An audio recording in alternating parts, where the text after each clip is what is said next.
শুনবেন, ছোট মানুষ না, এগুলো বলে দিন। আসলে আসলে শুনবেন, শুনবেন, শুনবেন। হাফেজ গামী জুবায়ের আহমদ তাসরিফ, ঠিক কিনা? আপনাদের এলাকার সন্তান, আপনাদের এলাকার গর্ব, আপনাদের এলাকার অহংকার। উনি হচ্ছে তাসরিফ সাহেবের আব্বাজান, উনি হচ্ছেন চাচাজান।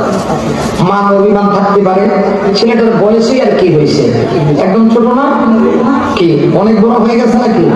এখনো তো মনে হয় তার বয়স 25 হয় নাই।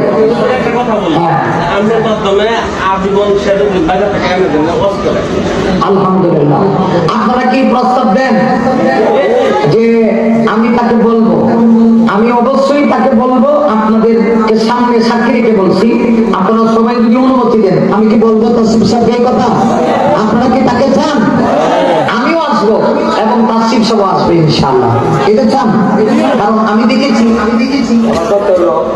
আগামী বছর জি আপনারা দুজনে এখানে ওয়াজ মাহফিল করবেন। হ্যাঁ, এই আশা আমি আপনার মাধ্যমে আমি এটা বলতে চাই যে হ্যাঁ, আমার নাতি লাগে, তার বহুত কিছু করার পরও সে এই এলাকায় আসে না। মানে আপনি ধরে করতে দিচ্ছেন, আমি চাই যে তার বাইরে মনে হচ্ছে বিয়ে ফেলা দিচ্ছে, হ্যাঁ ওদের বিয়ে ফেলা আমাদের গ্রামে ওয়াজ করে জানতে নিয়ে।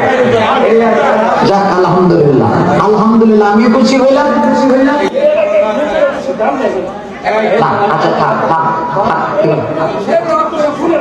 শুনবেন, ছোট মানুষ না, থাক, এগুলো বলে দিন।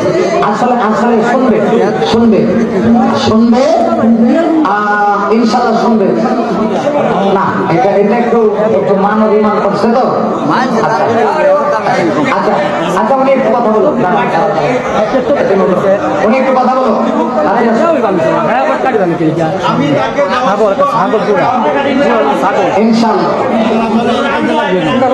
ইনশাল্লাহ ঠিক আছে, ইনশাল্লাহ। আপনি একটু বলেন, সবাইকে সাক্ষী রেখে বলেন, সবাই চাই কিনা।